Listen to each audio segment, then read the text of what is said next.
He gets mad when I do this, but Mike's 60, man. I don't know. What do you guys think about it? Who gives a shit what I think? It's not my fight. Mike Tyson has always been a legend, but his latest decisions have left fans questioning his legacy.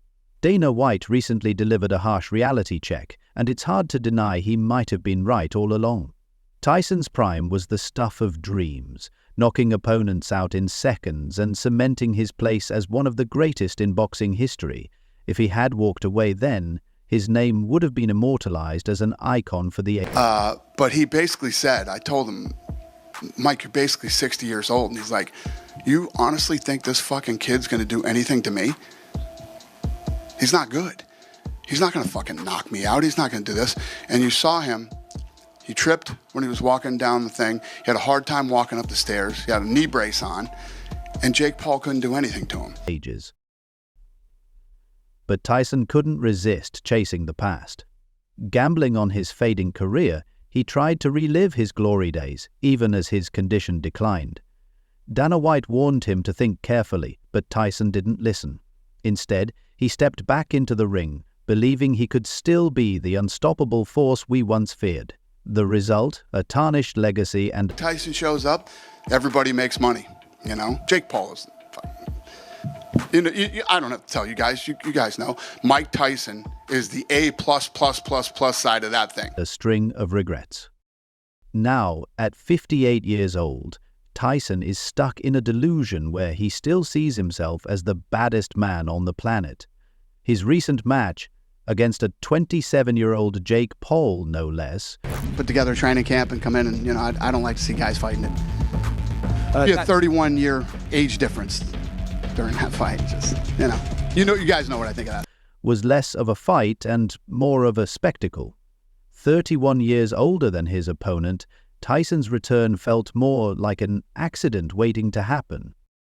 Dana White probably hoped Tyson would prove him wrong, but instead, Tyson has left us wondering what could have been if he had just walked away at the top. I mean, if you didn't think that that's the way the fight, I don't know what people expected. You know, Mike's almost 60 years old.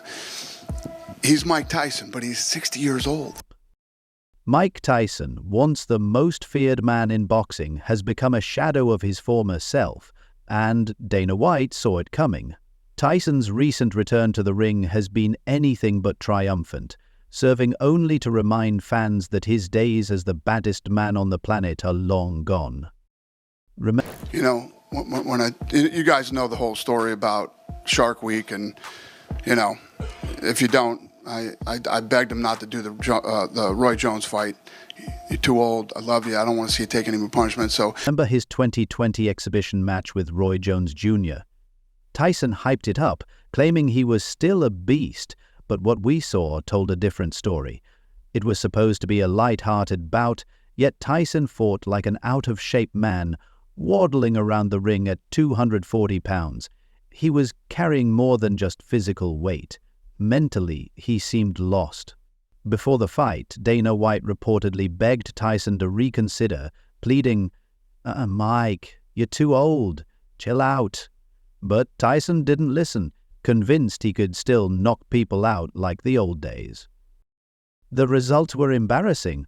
Slow, sluggish, and unable to land a meaningful punch, Tyson I told him, Mike, you're basically 60 years old. He's like, you honestly think this fucking kid's going to do anything to me? He's not good. He's not going to knock me out. And he was right. Barely resembled the fighter who once made opponents quake in fear, and now he's claiming he could have taken down Jake Paul if he wanted to? Really, Mike? You couldn't even get your legs moving. Dana White's reality check was harsh but true, and Tyson still refuses to accept it. And don't even get me started on Mike Tyson's Twitter rants. During the summer of 2023, he spent his time complaining about his... What did you expect? Seriously, when you stayed home and you turned on Netflix that night, we were like, holy fuck, I'm about to see the greatest live sporting event of all time.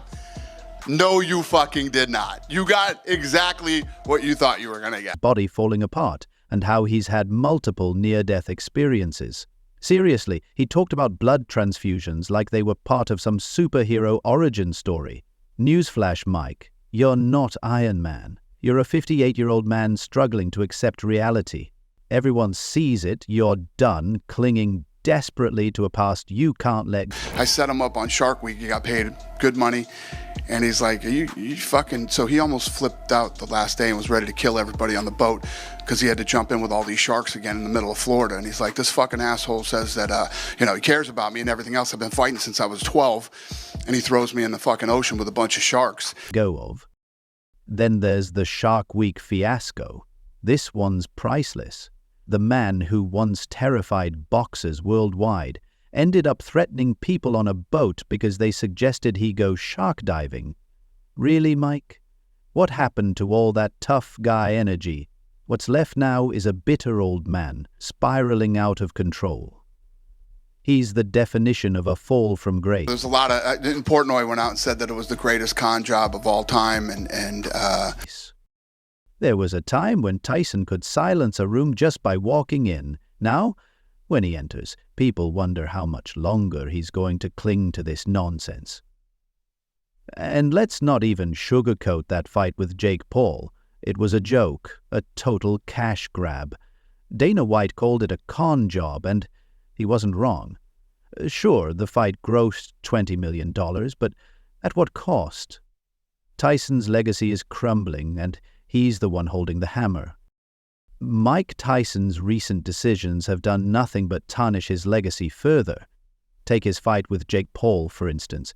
It grossed $20 million in revenue, which sounds impressive until you remember Tyson's 2020 exhibition with Roy Jones Jr. earned $80 million.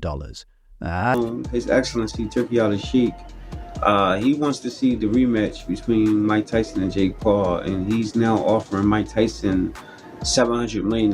That's right, $80 million. How do you go from that to a lackluster spectacle where Tyson barely threw a punch? Let's be real, Tyson wasn't fighting for glory, he was fighting for a paycheck. The performance was sluggish, distracted, and downright embarrassing. His heart wasn't in it, and it showed.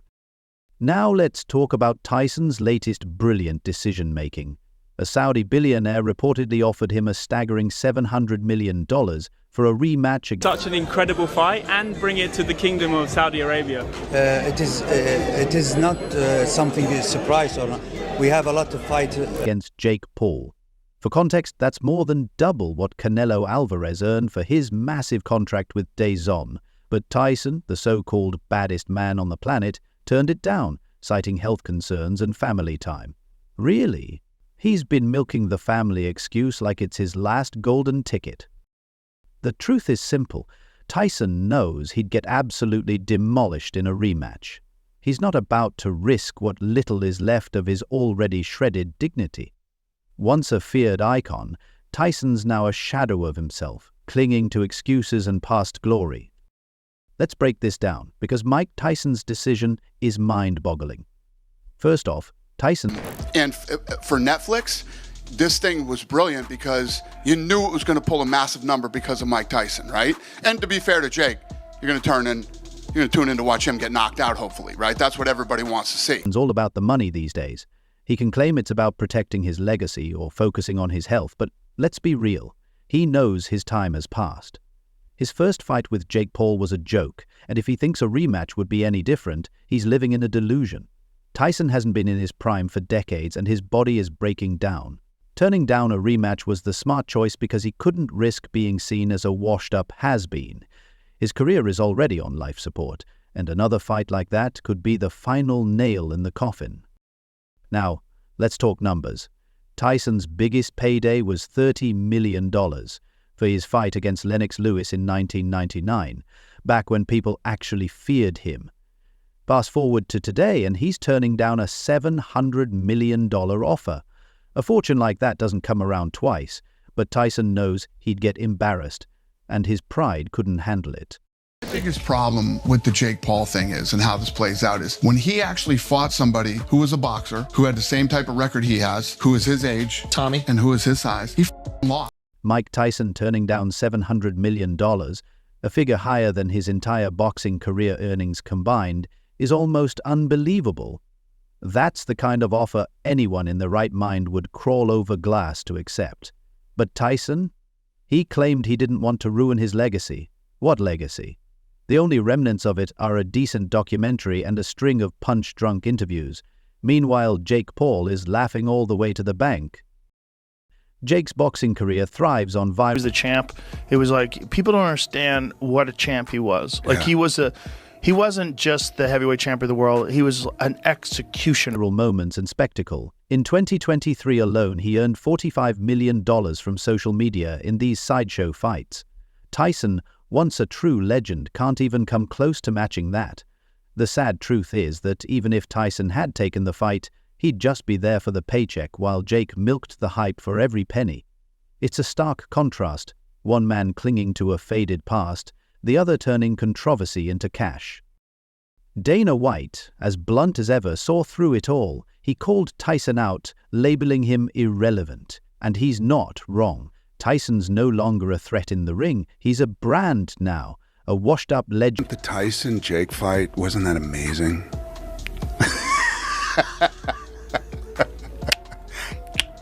Yeah.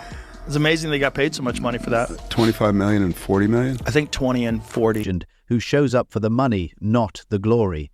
It's a far fall for the man who was once feared worldwide. Let's talk about how Mike Tyson is slowly unraveling. The man who once struck fear into everyone he faced is now showing just how fragile his mental state has become. Remember the Shark Week fiasco? Tyson reportedly threatened to kill everyone on the boat just because they asked him to go shark diving. Really, Mike? This is the same guy who was a literal nightmare in the ring. Now he's just a shell of his former bad boy persona. He's not terrifying, he's just sad. Sure, Tyson made $20 million from his fight with Jake Paul, which might sound impressive, but when you realize he turned down a $700 million offer from a Saudi billionaire, over 35 times more, it's downright ridiculous. Why? Because he didn't want to risk further humiliation. Let's be honest, Tyson isn't fighting for glory anymore. He's chasing cash, and it's beyond embarrassing. He's no longer the guy who could knock out opponents in seconds. Now he's the guy desperately grabbing at whatever scraps are left of his dwindling brand. His legacy? It's a joke. Even after Dana White and fans hit him with the cold, hard truth, Tyson still doesn't get it. He's out here pretending to be a champion, but every time he steps into the spotlight, all he does is remind us how far he's fallen. Tyson isn't a fighter anymore. He's a washed-up sideshow, and it's time we all admit it.